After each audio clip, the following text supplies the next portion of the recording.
अरे ये तो मेरे बच्चे की अंगूठी है जो मैंने उसे जन्मदिन पर दी थी। बच्चे को इन जंगल के पक्षियों ने खा लिया। मैं इनको नहीं छोड़ूंगा। एक विशालकाय जंगल में बहुत सारे जानवर व पक्षी रहा करते थे। वे आपस में बहुत प्रेम से रहा करते थे। उनमें एक दुष्ट बाज भी रहा करता था। वो पक्षियों के बच्चों को खा जाता था। अरे बहुत दिन से एक ही स्वाद का भोजन खाकर पक गया हूँ। अब कुछ अन्य प्रकार का भोजन देखूं। उसी जंगल में टुन्नी चिड़िया और पुन्नू कौआ रहते थे। वे बहुत सीधे और भले पक्षी थे। पुन्नू जी, आज आपके साथ मैं भी काम पर चलूंगी। घर पर रहकर मैं बोर हो जाती हूँ। हाँ क्यों नहीं टुन्नी, तुम भी चला करो। अगली सुबह टुन्नी और पुन्नू काम पर चले जाते हैं और बाकी के पक्षी भी अपने अपने काम पर चले जाते हैं। उस जंगल में सिर्फ वो दुष्ट बाज रह जाता है। अरे आज कोई शिकार क्यों नहीं दिख रहा? कहाँ गए सारे पक्षी?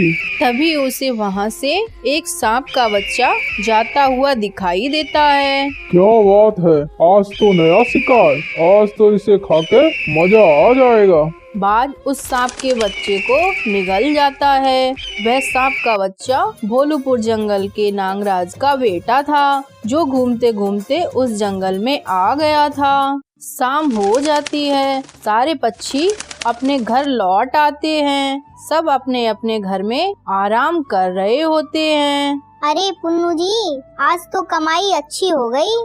हाँ टुन्नी, आज हम दोनों ने मिलकर काम किया, इसलिए कमाई अच्छी हुई। उधर भोलूपुर जंगल में नागरानी चिंतित होती हैं और नागराज के पास जाती हैं। नागराज, सुबह से चिंटू बाहर गया है और इतनी देर हो गई, अभी तक घर नहीं आया। मुझे तो बहुत चिंता हो रही है उसकी। क्या चिंटू सुबह से बाहर है और तुम अब बता रही हो? नागराज 2 सैनिकों के साथ अपने बच्चे को खोजने निकल जाता है और उसी जंगल में पहुंच जाता है। जाते हुए उसे अपने बच्चे की निशानी जमीन पर मिलती है। अरे ये तो मेरे बच्चे की अंगूठी है जो मैंने उसे जन्मदिन पर दी थी। बच्चे को इन जंगल के पक्षियों ने खा लिया। मैं इनको नहीं छोड़ूंगा। नागराज क्रोधित हो जाता है और उस जंगल में आग बरसाने लगता है। पूरे जंगल में त्राही मच जाती है। सारे पक्षी इधर उधर भागने लगते हैं। मौका देखते ही वह दुष्ट बाज वहाँ से भाग जाता है। अरे पुन्नू जी, ये रात में उजाला कैसा? चलो बाहर निकल कर देखते हैं। टुन्नी और पुन्नू बाहर आते हैं और देखते हैं कि जंगल में आग लगी है। वह देखते कि एक नाग ये सब कर रहा है। वह नागराज के पास जाते हैं। हे नागराज, आप कौन हैं और आप हमारे जंगल में आग क्यों लगा रहे हैं? आप हमें किस जुर्म की सजा दे रहे हैं? मैं पूरे जंगल को जला दूंगा। तुम सब ने मेरे बच्चे को मार डाला। मैं किसी को नहीं छोड़ूंगा। क्या हमने तुम्हारे बच्चे को मार डाला?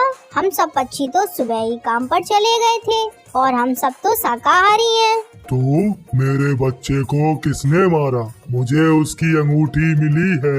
मेरे बच्चे को किसी ने मार डाला है। अरे हाँ, एक बाज और यहाँ रहता है। वह हमारे साथ काम पर भी नहीं गया और वो शाकाहारी भी नहीं है। जरूर उसी ने ही आपके बच्चे को खाया होगा।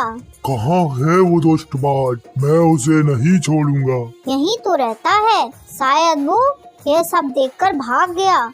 चलो उसे ढूंढते हैं। नागराज, टुन्नी और पुन्नू उस बाज को ढूंढते हैं और बहुत दूर निकल आते हैं, लेकिन उन्हें वह बाज नहीं मिलता। वे थक कर रुक जाते हैं। तभी टुन्नी की नजर उस बाज पर पड़ती है जो पेड़ पर बैठा उस नाग के बच्चे को खाने ही जा रहा था। अभी तक उसने बच्चे को खाया नहीं था। टुन्नी यह देखती है और तेजी से उड़कर उस बच्चे को बचा लेती है। बाज भी उसका पीछा करता हुआ जमीन पर आ जाता है। वहाँ नागराज बैठा हुआ था। वह एक फन मारता है और बाज एक तरफ गिरता है। मेरे बच्चे को खाएगा तू? तुझे अब नहीं छोड़ूंगा। नागराज बाज को फन मार मार कर जान से मार डालता है और अपने बच्चे को लेकर अपने घर चला जाता है। तुम चोरी क्यों करते हो? तुम अपने परिवार के साथ इस जंगल को छोड़कर अभी चले जाओ, ये मेरा आदेश है।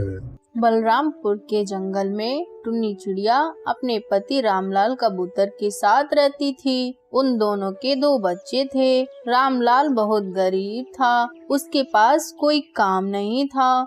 वह इतने भी पैसे नहीं कमा पाता था कि 2 वक्त का भोजन भी कर सके। पता नहीं टुन्नी, मुझे कब काम मिलेगा। रामलाल जी, अब हमें मंदिर से भी खाना नहीं मिलेगा। अब हम क्या खाएंगे? हमारे बच्चे भी भूखे ही रहेंगे। नहीं नहीं, मैं ऐसा नहीं होने दूंगा। मैं कुछ करता हूँ। अगले दिन से मंदिर में भी खाना मिलना बंद हो जाता है। रामलाल कुछ काम ढूंढने लगता है, लेकिन उसे कुछ काम नहीं मिलता है। वह बहुत दुखी हो जाता है। उसे एक समोसा बनाने वाले की दुकान दिखती है। भाई, मुझे खाने के लिए समोसा दे दो। पहले पैसे दो, फिर समोसे लो। रामलाल के पास पैसे नहीं होते हैं। दुकानदार उसे मना कर देता है। रामलाल समोसे उठाकर वहाँ से भाग जाता है। दुकानदार उसका पीछा करता है। अरे चोर चोर, पकड़ो पकड़ो उसे, ये मेरे समोसे लेके भाग रहा है। रामलाल चुपके से समोसे ले आता है। टुन्नी, ये लो गर्मा गर्म समोसे, आओ चलो हम खाते हैं। अरे रामलाल जी, आपके पास पैसे कहाँ से आए ये समोसे लाने के लिए? क्या बताऊं टुन्नी, मैं ये चोरी करके लाया हूँ। भूख की वजह से रामलाल हर रोज किसी न किसी की दुकान से चोरी करने लगता है और अपना और अपने परिवार का पालन पोषण करने लगता है। एक दिन एक दुकानदार ने रामलाल को चोरी करते हुए पकड़ लिया। अरे आज तो तू पकड़ में आ गया रामलाल। आज मैं तुझे सरपंच के पास ले जाऊंगा। अरे रामू, ये तुम किसको लाए हो? ये कौन है? अरे सरपंच जी, ये रामलाल है। ये हम सबकी दुकान से भोजन चोरी कर ले जाता है। आप इसका न्याय कीजिए। नहीं सरपंच जी, मुझे माफ कर दो। मेरे पास कोई काम नहीं है, इसलिए अपने परिवार का पालन करने के लिए मैं ऐसा करता हूँ। तो क्या तुम्हारे पास कोई काम नहीं है? तो तुम चोरी क्यों करते हो? तुम अपने परिवार के साथ इस जंगल को छोड़कर अभी चले जाओ, ये मेरा आदेश है। रामलाल अपने परिवार के साथ उस जंगल को छोड़कर चला जाता है और दूर कहीं दूसरे जंगल में जाकर रहने लगता है। उस जंगल में सांप का बड़ा कहर था। वह दुष्ट सभी पक्षियों के बच्चों को खा जाता था। रामलाल को जब यह बात पता चली तो वह सतर्क हो गया। एक रात की बात है, वह दुष्ट सांप रामलाल और टुन्नी के घर के पास आया। वह दोनों उसे देखकर वहां से भागने लगे। वह दुष्ट सांप उनका पीछा करने लगा। रात के अंधेरे में रामलाल और टुन्नी अपने बच्चों के साथ एक सुनसान दरवाजे के अंदर छिप जाते हैं। टुन्नी, अब हम बाहर निकल कर देखते हैं, वह दुष्ट सांप चला गया होगा। हाँ, वह दुष्ट सांप अब तो भाग गया होगा। चलो चलकर देखते हैं। रामलाल और टुन्नी जैसे ही उस दरवाजे के बाहर आते हैं और अपने आप को किसी अच्छे जंगल में देखते हैं और वहाँ के पक्षी उन दोनों से बहुत प्यार से बातें करते हैं। टुन्नी, वो दरवाजा तो पता नहीं कहाँ गायब हो गया। हमें उस दरवाजे को ढूंढना चाहिए। हाँ रामलाल जी, ये जंगल तो बड़ा अजीब सा है। हमें अपने जंगल लौटना चाहिए। बड़ी कोशिशों के बाद रामलाल और टुन्नी उस जादुई दरवाजे को खोज लेते हैं और जैसे ही दोबारा उसके अंदर जाते हैं और फिर वे अपने ही जंगल में आ जाते हैं। अरे देखो भाइयों, ये रामलाल फिर से इस गांव में वापस आ गया। चलो सरपंच जी के यहाँ चलते हैं। रामलाल ने अपनी सारी कहानी उन सभी पक्षियों को बताई, पर वे सब कहाँ मानने वाले थे। उन्होंने वही सब किया और रामलाल को वापस दूसरे जंगल भेज दिया। उसे वहाँ एक सन्यासी बाबा दिखे। अरे रामलाल बच्चे, यहाँ आओ, तुम बड़े परेशान हो। क्या बात है बेटा?